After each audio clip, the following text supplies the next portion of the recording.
I am Dr. C.H. Lakshmi Kumari, working as Assistant Professor at Institute of Public Enterprise. Today I am here to deal with the public enterprises and international scenario. The present module deals with the background of public enterprises, their role, scope, and objectives of public enterprises. The module also covers various issues and the background of public enterprises at international level also. First, we will see how these public enterprises and their functioning, objectives, and role in Indian context. Since 1930, and particularly after World War II, numerous state-owned enterprises, also called as public enterprises, were created in both developed and developing countries. To address the market deficits and capital shortfalls, promote socio-economic development, reduce mass unemployment, ensure national control over the overall direction of the economy, especially in developing countries. By providing capital and technology to strategic areas where the private sector either shied away from or lacked the capacity to invest, most governments resorted to public enterprises to increase capital formation, produce essential goods at lower costs, create employment, and generally contribute to the economic development of the nation states. This trend continued till the early 80s. The major objective scope of the public enterprises are participation of government in business and industry through state enterprise systems world over are almost the same for every enterprise at global level. To accelerate the growth of core sectors of the economy is the main objective of all the public enterprises over all the state governments around the world. Next, to enable the government in discharging its social obligations in respect of operation of the public utilities and public distribution mechanism of essential goods of mass consumption, mainly to ensure their ready availability at fair and affordable prices. To enable the government to exert countervailing power on the operations of private monopolies and multinationals in selected and critical areas. To provide a springboard for the economy to achieve a significant degree of self-sufficiency in the critical sectors. Public enterprises continues to have a major presence in many national economies. In high-income countries, public enterprise share of gross domestic product is 8% and its investment constitutes 13%. In middle income countries, this share of gross domestic product was 9% and investment was 17%. In less developed countries, this gross domestic product share was 14% and investment was 28%. These public enterprises constitute an important source of government revenue in many of the developing countries. Especially in China, Thailand and Turkey, it was 6%. In certain regions of North African countries like Algeria, the contribution of these public enterprises to government revenue was 60%. In Egypt, it was 12%. In Morocco, it was 14%. And in Tunisia, it was 7%. These state-owned enterprises are large in number in countries like China, United Arab Emirates, Russia, Indonesia, and Malaysia. The number of state-owned enterprises were more in sectors like natural resources, energy and heavy industries, telecommunications, financial, warehousing, architectural engineering activities. Now, we will look into the major areas of operations and the priorities of the state enterprises in various countries across the globe. In India, during the last 50 years, the public enterprises run both at central level public enterprises and also at the state level as state-owned enterprises. They have been making significant contribution in almost all sectors of the economy. In the process of accelerating the nation-building activities, the responsibility for the developing and growth of core industries is taken care by the central government. However, the operation of public utilities in general left to the respective state government. On the other hand, the operation of public utilities and some other organizations which are evidently characterized as intermediary government agencies or as the extended arm of the government in discharge of the state social obligations are generally left to the respective state government. The style of functioning of these state-owned enterprises clearly represents a different picture as compared to their counterparts in central public sector enterprises at the central level, in that they directly impact the functioning of the state political system. In numbers of state-owned enterprises are almost 5 times more than central public sector enterprises. But in terms of investment, turnover, and all other financial parameters, central public sector enterprises are far as higher compared to state-owned enterprises. The volume of operations and other financial parameters of the manufacturing sectors, which cover a wide spectrum of the commercial activities, continue to be the more prominent compared to the other sector, and in specific by central public sector enterprises compared to state-owned enterprises. The state-owned enterprises located in certain states in India are having a good share in their industrial activities besides their dominant role in public utilities. It is gratifying to note that the domestic capabilities attained by the public sector enterprises in India are not only restricted to the manufacturing and supply of capital equipment but also extended in undertaking many mega projects in select sectors on a concept to commissioning basis.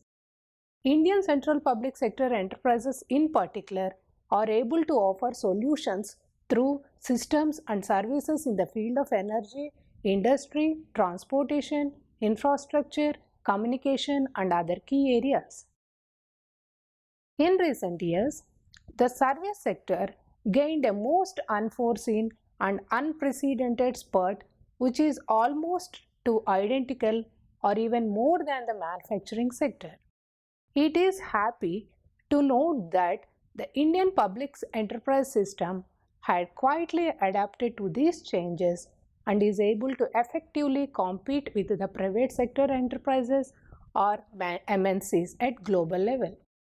Some of the state enterprises are now playing a dominant role in the service sector too, with their widespread operation in areas such as contract and construction services, financial services, industrial development and technological services, tourist services, transportation services, and trading and marketing services. The trading and marketing enterprises in various states are receiving due support and encouragement for thrust on exports and for creating suitable infrastructure at the state level. The enterprises created under Section 25 of the Company Act of 1956 are more oriented to promote welfare activities, especially in promoting economic support to the backward classes of the society comprising of scheduled castes, scheduled tribes, minorities, children, women, and other handicapped people.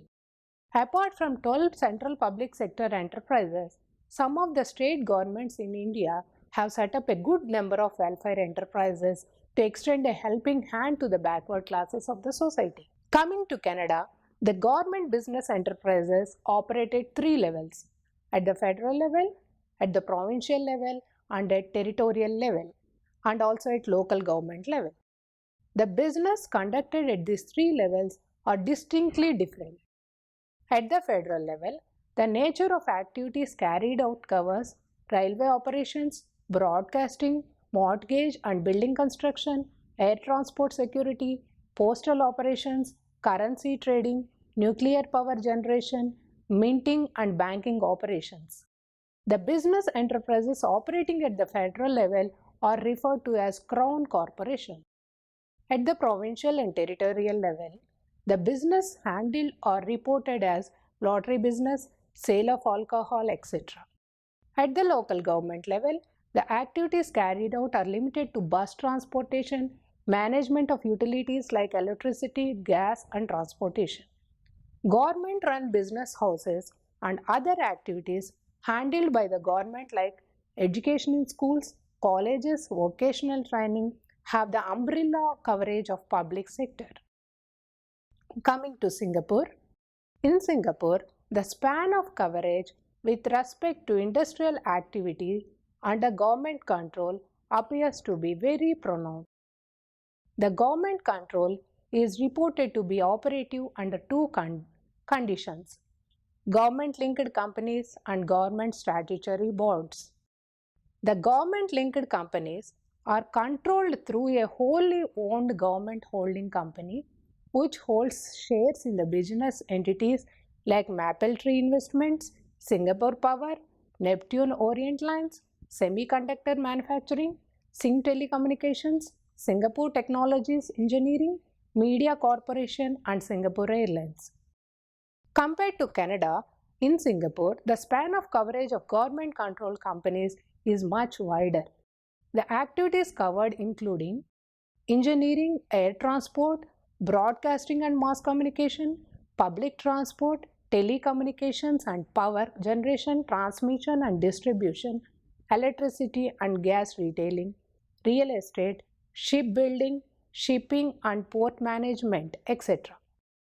The situation in Singapore appears close to India in terms of government participating in industrial and business activity.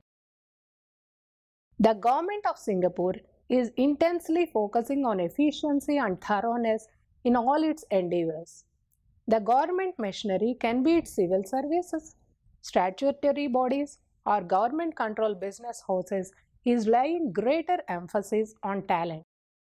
The remuneration is not taken as a constraint for inducting or retaining talent, including in civil services. Similar to Singapore, in Australia also, they had a holding company concept for promoting and monitoring its government business enterprises. Apart from closely monitoring the fiscal and financial performance of its global government business enterprises, the holding company, working under the guidance of Government Business Advice Branch, explicitly brings out the statement of corporate intent of its enterprises in consultation with its shareholder ministries. The government business enterprises includes Australian Government Solicitor, Australian Postal Defence Housing Corporation, Australian Health Service Limited. Comparatively, the degree of coverage in the government-controlled business in Australia appears to be much less in scope. The accent is on public utilities and welfare activities like rail, transport, postal service, health service, banking and housing. Coming to France, in France, the public sector was massive in all areas of economy, including banking and automotive industry. This was the result of nationalization of several enterprises in different areas till 1981 in France.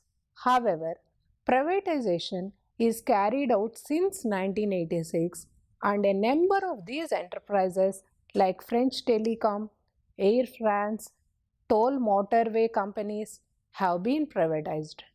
Privatization of a number of sector enterprises like Airbus, Arena Space have been carried out wherein the state equity stake dropped below 50%.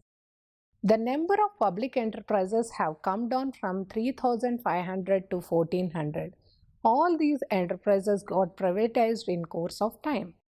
In spite of this, the public enterprises in France remain substantial in sectors like transport, health, energy, etc. The major public sector enterprises in France include Electricité de France, Gaz de France, Aerospatiale, French Telecom, Renault and Airport de France. Public sector enterprises had played a key role in the economic development of France with a major infrastructure programs in the areas of energy, transport and telecommunication. Most of these programs include French Telecommunication Program launched in 1974, French Nuclear Program launched in 1974, and Government Holding Agency oversees the affairs of all these state-owned enterprises in France.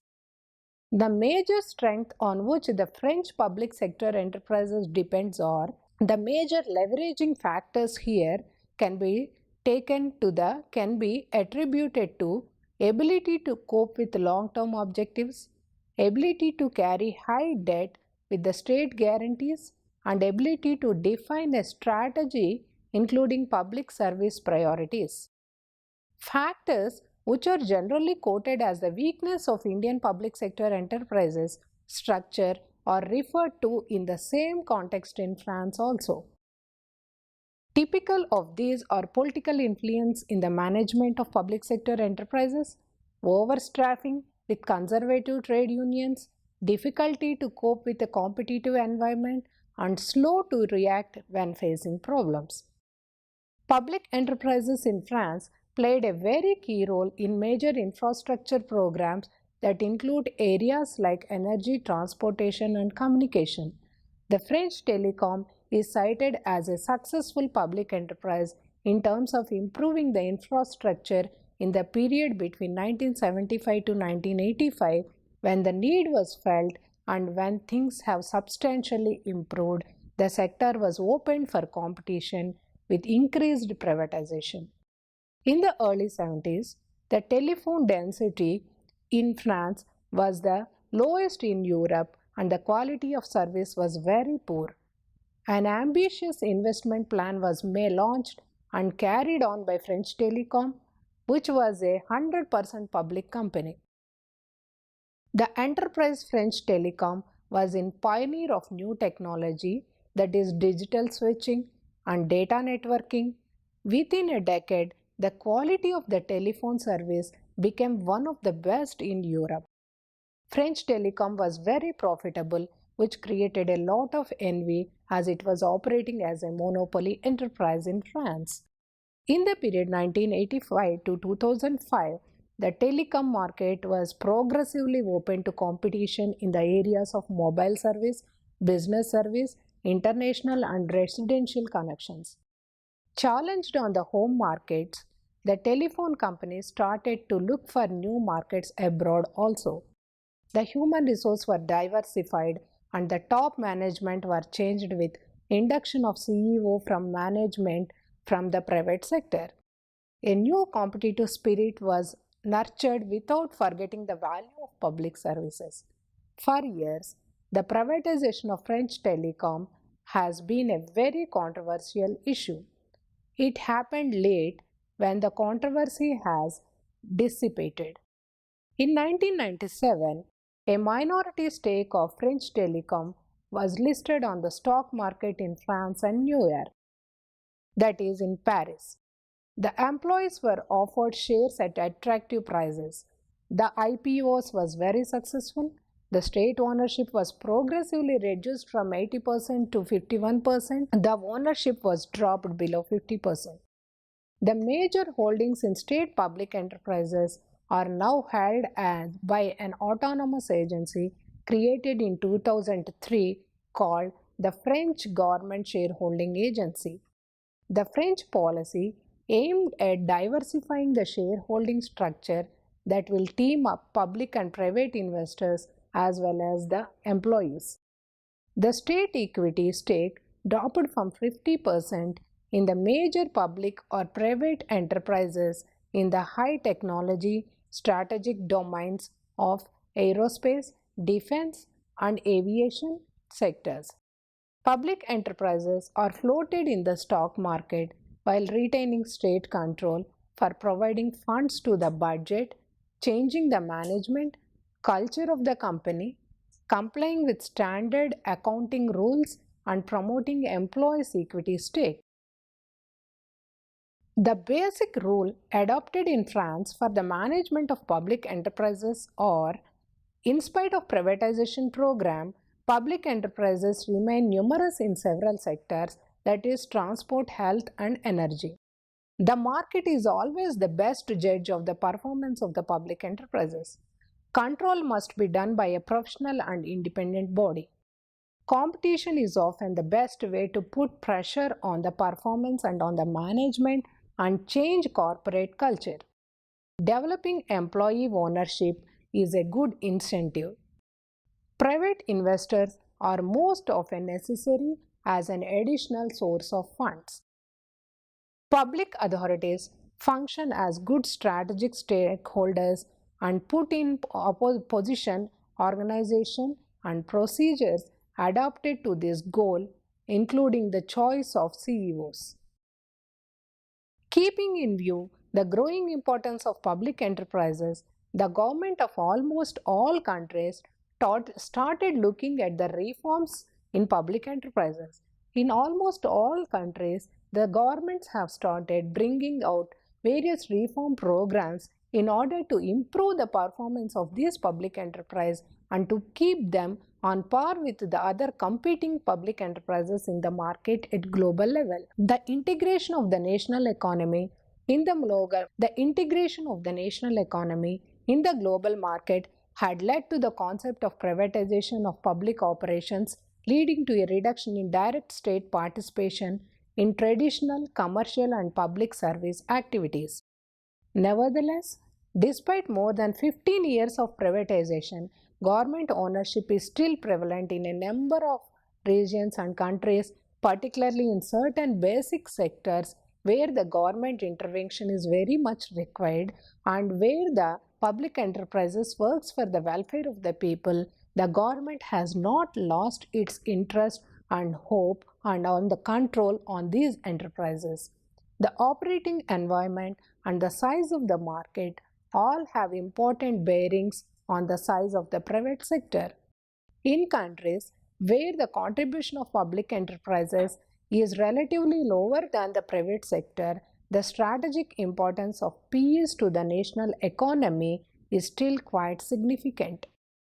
In some cases, privatizing the firm may be a rapid way to improve its capacity to compete because it addresses many of the unsolved problems and can compete with the environment in the market. In other cases, a government can enhance a state-owned firm's ability to respond to competition by improving its institutional environment and its management. In any case, reform programs should attempt to orchestrate both the stimulus of heightened competition and response. Improvements in the state firms or their divestiture competition can be introduced to the domestic market through two channels. One is international trade and the other is the restructuring of the domestic market.